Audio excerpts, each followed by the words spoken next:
সত্যি কি তুমি বিয়ে করেছো? তুমি এমনটা কিভাবে করতে পারলে? বাড়িতে তোমার একটা বউ রয়েছে, তারপরেও তুমি বিয়ে কিভাবে করতে পারলে বলো?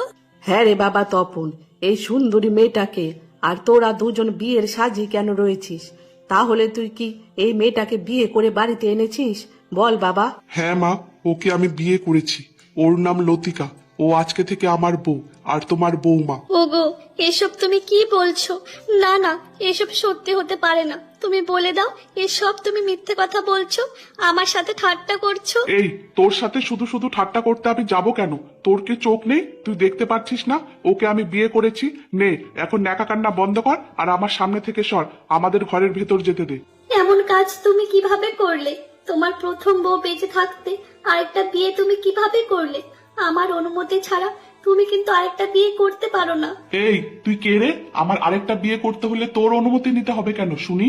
কেন, তুমি জানো না আমি তোমার কে? আমি তোমার বউ হই, বউ। আরে, তোর মতো অপয়া বিশ্রী দেখতে মেয়েকে আমি আমার বউ বলে কোনোদিনও স্বীকার করিনি, আর বেঁচে থাকলে কোনোদিনও স্বীকার করবও না। তোর মতো অপয়া কালো মেয়ের সাথে কি সারাটা জীবন সংসার করা যায় নাকি? তার উপর এত বছর তুই আমাকে একটা সন্তানের মুখও দেখাতে পারলি না, আবার নিজেকে বউ বলে দাবি করছিস? তোর লজ্জা করে না? আমার এই গায়ের কালো রঙকে আমি নিজে বানিয়েছি বলতো? ঈশ্বরই তো আমাকে দিয়েছে। আর সন্তানের কথা বলছো, একটা সন্তানের জন্য আমি তো আর মানুষের কম কথা শুনছি না বলো। তুমি শুধু আমাকে একটাই কথা বলো, তুমি তো বিয়ের আগে আমার রূপ রং সব দেখেছিলে। আমাকে যদি তোমার এতই অপছন্দ ছিল, তাহলে তুমি আমাকে বিয়ে করেছো কেন? শোন, তোকে আমি কোনোদিনও বিয়ে করতে চাইনি। তোকে শুধু বিয়ে করেছি আমার বাবার কারণে। আমার বাবার খুব ইচ্ছে ছিল তার বন্ধুর মেয়ের সাথে যেন আমি বিয়ে করি, তাই বাধ্য হয়ে আমি তোকে বিয়ে করেছি। তোকে বিয়ে করার পর থেকে একদিনও তোকে আমি মন থেকে মেনে নিতে পারিনি। আর দেখ, এত বছর হয়ে গেল, এখনো তুই আমাকে একটা সন্তানের মুখও দেখাতে পারলি। এর জন্য আমি লতিকাকে বিয়ে করেছি, বুঝলি? তুই একদম ভালো কাজ করেছিস বাবা, ঠিক কাজ করেছিস। এই মেয়েকে তো আমার আগে থেকেই পছন্দ ছিল না। দেখতে কালো ভূত, তার উপর আবার বাচ্চা জন্ম দেওয়ার মুরদ নেই। তোর বাবাকে আমি বিয়ের আগে পই পই করে বারণ করেছিলাম, এমন মেয়ের সাথে ছেলের বিয়ে দিও না, দিও না। কিন্তু তোর বাবা আমার কোনো কথাই শুনলো না। তুই লতিকাকে বিয়ে করে একদম ঠিক কাজ করেছিস। লতিকা বৌমা দেখতে কত সুন্দর, একদম পরীর মতো। আমার তো খুব পছন্দ হয়েছে বাবা, খুব পছন্দ হয়েছে। মা, আমি তো ভাবতেই পারছি না শেষে আপনিও এমন কথা বলতে পারবেন। কোথায় আপনার ছেলেকে বোঝাবেন? এমন কাজ করা একদম উচিত হয়নি। তা না করে আপনার ছেলের পক্ষ নিয়ে কথা বলছেন। আমার ছেলেকে আমি কি বোঝাবো শুনি? তোর মতো একটা কালো ভূত বাঞ্জা মেয়ে ছেলের সাথে সংসার করতে? তুই তো আমার ছেলেকে কোনোদিনও সন্তান সুখী দিতে পারবি না, তাহলে তোর সাথে সংসার করে কি হবে শুনি? মা, আমি মানছি আমি এখনো সন্তান জন্ম দিতে পারিনি, কিন্তু বলুন তো মা, এই সংসারের জন্য কি আমি কম কিছু করেছি? সকাল থেকে রাত পর্যন্ত কত কাজ করি এই সংসারে, আপনার কত সেবা যত্ন করি, তারপরও আপনার মন পেলাম না মা। শোন, তোর মতো কালো পেতনিকে যে আমার ছেলে বিয়ে করেছে, এটাই তোর কাছে অনেক, বুঝলি? আর তুই এই সংসারে কাজ করবি না তো কে করবি? ওসব কাজ করে তুই আমার মন কোনোদিনও পাবি না। এতদিনে তুই একটা নাতিপুতির মুখ দেখাতে পারলি না আমাকে। এখন সর, নতুন বৌমাকে ছেলেকে ঘরে যেতে দে। কতক্ষণ এভাবে বাইরে দাঁড়িয়ে থাকবে? তপন, তুই খুব ভালো কাজ করেছিস বাবা। এতদিনে আমার মনের স্বাদ পূরণ হয়েছে। আমার কতদিনের ইচ্ছে ছিল একটা সুন্দরী মেয়ের সাথে তোর বিয়ে করাবো। যাক, তুই বিয়ে করে আমার ইচ্ছেটা পূরণ করে দিয়েছিস বাবা। যা বাবা, এখন ঘরে যা। আর কতক্ষণ এইভাবে বৌমাকে নিয়ে দাঁড়িয়ে থাকবি বাবা? এই, শুনলি না মা কি বললো? সর, সামনে থেকে সর। আস্তে না আস্তে ন্যাকা কান্না শুরু করে দিয়েছে। সত্যি বাবা, এতদিনে তুই একটা আমার মনের মতো কাজ করেছিস। ইস, কি সুন্দরী বৌমা, এত সুন্দর গায়ের রং, দেখে তো আমার মনটাই ভরে যাচ্ছে বাবা। আর তাছাড়া ওই কালো মেয়ের সাথে সংসার করে কি কোনো লাভ হতো? এতদিনে যখন কোনো বাচ্চা কাচ্চা হয়নি, তার মানে ওই মেয়ে বাঞ্জা, এটা প্রমাণিত হয়ে গেছে। তুমি একদম ঠিক কথাই বলেছো মা। আমার ওই কালো অপয়া মেয়েটার সাথে সংসার করার একদম ইচ্ছে ছিল না। আমি শুধু শুধু এত বছর সংসার করে আমার সময়টা নষ্ট করেছি। এসব কিছুই না হয় ঠিক আছে বাবা, কিন্তু আমি একটা কথা মনে মনে ভাবছি, ওই মেয়েটার বাড়ি থেকে গিয়ে যদি পুলিশের কাছে কোনো মামলা মোকদ্দমা করে, তখন তখন কি হবে? আমরা তো বাড়ি শুদ্ধ সবাই ফেঁসে যাব। এটা তো তুইও ভালো করে জানিস। একটা বউ থাকা সত্ত্বে আরেকটা বিয়ে করা আইনত অপরাধ। কি যে বলছো মা? ওদের বাড়ি থেকে করবে মামলা মোকদ্দমা? ওদের কি মামলা মোকদ্দমা করার সাহস আছে নাকি? আর মামলা মোকদ্দমা কি অতই সহজ কথা নাকি? ওদেরকে ওসব করার ক্ষমতা আছে নাকি? আর যদি ওদের বাড়ি থেকে আমাদের নামে মামলা মোকদ্দমা করেও, তাহলে পরেরটা পরে দেখে নেওয়া যাবে। ওসব নিয়ে এখন এত চিন্তা করার কোনো দরকার নেই। তুই একদম ঠিক কথাই বলেছিস রে বাবা। ওরা কি আমাদের নামে মামলা মোকদ্দমা করবে? সব দোষ তো ওদের মেয়েরই। ওদের মেয়েই তো এতদিন পর্যন্ত আমাদের কোনো বংশধর দিতে পারলো। ওদের অপয়া ভাঞ্জা মেয়েকে এখনো যে এই বাড়ি থেকে তাড়িয়ে দেয়নি, এটাই ওদের কাছে অনেক। থাক বাবা, ওসব নিয়ে আর কথা বলার কোনো দরকার নেই। নে, তোরা এখন বিশ্রাম কর, আমি ওদিকে গিয়ে দেখি ওই অপয়া মেয়ে ছেলেটা রান্নার কি ব্যবস্থা করলো, নাকি এখনো কান্না করে করে চোখের জল দিয়ে বাড়িঘর ভাসিয়ে ফেলছে। হে ঈশ্বর, তুমি আমাকে কালো করে পাঠিয়েছো। আমি তোমার কাছে কোনো অভিযোগ করিনি। তুমি আমাকে সন্তান সুখ দিলে না, তাও আমি তোমার কাছে কোনো অভিযোগ করিনি। কিন্তু তুমি এ কি করলে ঈশ্বর? এ কোন পাপের শাস্তি তুমি আমাকে দিচ্ছ? আমার স্বামী আমার চোখের সামনে আরেকটা বিয়ে করে নিয়ে চলে আসলো, আর আমি কিছুই করতে পারলাম না। আমার স্বামী আমার চোখের সামনে অন্য কোনো মেয়েকে নিয়ে সংসার করবে, আর আমি বউ হয়ে নিজের চোখে এসব কিভাবে দেখবো? তুমি বলো, বলো তুমি ঈশ্বর। কিরে, তুই এই ঘরে বসে রয়েছিস কেন? এখানে কি করছিস তুই শুনি? তুমি এসব কি বলছো?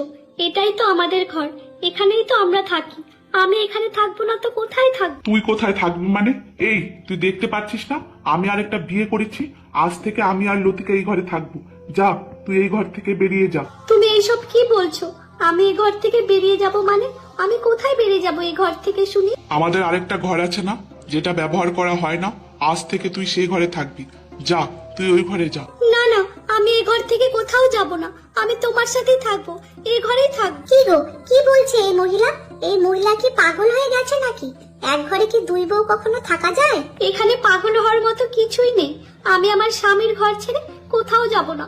আমার যতই কষ্ট হোক না কেন, আমি এই ঘরে আমার স্বামীর সাথেই থাকবো। দেখো, আমার কিন্তু এসব খুব বিরক্ত লাগছে এখন। তুমি এক্ষুনি এই মহিলাকে এই ঘর থেকে বের করো, নইলে কিন্তু আমি এই ঘর ছেড়ে চলে যাব। এই মহিলার তো দেখছি লজ্জা শরম বলে কিছুই নেই, সব লজ্জা শরমের মাথা খেয়ে বসে আছে। আমার লজ্জা শরম তো ঠিকই আছে, লজ্জা শরমের মাথা তো তুমি খেয়ে বসে আছো। নইলে একজন বিবাহিত পুরুষকে বিয়ে করে কিভাবে এই বাড়িতে চলে আসলে শুনি? কি গো, তুমি কি শুনতে পারছো না? তোমার সামনে এই মহিলা আমার সাথে কিভাবে কথা বলছে, এখনো তুমি কিছু বলবে না? চুপ করে থাকবে? কিরে, তোর সাহস কিভাবে হয় আমার সামনে আমার বউর সাথে এভাবে কথা বলার? আর একটাও কথা বললে না, আমার থেকে খারাপ কেউ হবে না, বুঝলি? তুমি একটা নতুন মেয়ের জন্য আমার সাথে এভাবে কথা বলতে পারছো? হ্যাঁ পারছি, কারণ তোর জন্য আমার মনে আর কোনো মায়া দয়া নেই। তোকে আমি একদম সহ্য করতে পারছি না। যা, আর বেশি কথা না বলে এক্ষুনি এই ঘর থেকে বেরিয়ে যা, না হলে এক লাথি মেরে এক্ষুনি এই ঘর থেকে তোকে বের করে দেবো। সাথে আর কিছু না বলে সেখান থেকে চলে যেতে লাগলো। দেখো, আমি কিন্তু তোমাকে একটা কথা পরিষ্কারভাবে বলে দিচ্ছি, আমি তোমার সম্পর্কে সবকিছু জেনে শুনে তোমাকে বিয়ে করেছি। তাই বলে কিন্তু আমি ওই অপয়া মেয়ে ছেলেটার কথা একদম শুনে চলতে পারবো না, বুঝলে? দেখেছো ওর কত বড় সাহস? তোমার সামনে আজকে আমাকে কত কিছু শোনালো। বউ, আমাকে মাত্র 2 দিন সময় দাও। এই 2 দিনের মধ্যে ওই অপয়া অলক্ষী মেয়েটাকে বাড়ি থেকে লাথি মেরে বের করে দেবো। সত্যি তোমার বাবা যে কি দেখে এই মেয়ের সাথে তোমাকে বিয়ে দিয়েছিল কে জানে? না আছে রূপ, না আছে কোনো গুণ, আর তুমি যে এই কুৎসিত মেয়ের সাথে এতদিন কিভাবে সংসার করেছো সেটাই তো আমি বুঝতে পারছি না। আর কি করব বলো? এই মেয়ের সাথে তো সংসার করা ছাড়া আমার কাছে আর কোনো উপায় ছিল না। আমার বাবা আমাকে পরিষ্কার বলে দিয়েছিল, এই মেয়ের সাথে যদি কোনো রকম খারাপ ব্যবহার আমি করি তাহলে আমাকে ত্যায্য পুত্র করে ছাড়বে। এতদিন পর্যন্ত আমার বাবা বেঁচে ছিলেন, তাই তো ওই অপয়া মেয়েকে কিছু বলতে পারিনি। এখন বাবা মারা গেছেন, আর দেখেছো তোমাকে বিয়ে করে বাড়িতে নিয়ে চলে এসেছি। আর মা তো তোমাকে খুব পছন্দ করেছে, দেখলে না তোমাকে বিয়ে করাতে মা কত খুশি হয়েছে। হ্যাঁ, তোমার মা তো খুশি হবেই, আমার মতো সুন্দরী বৌমা যে পেয়েছে। আচ্ছা, ওসব কথা না হয় এখন বাদ দাও, তুমি কিন্তু কথাটা ভুলে যেও না, 2 দিনের মধ্যে ওই অপয়া কুৎসিত মেয়ে ছেলেটাকে এ বাড়ি থেকে বের করে দেবে।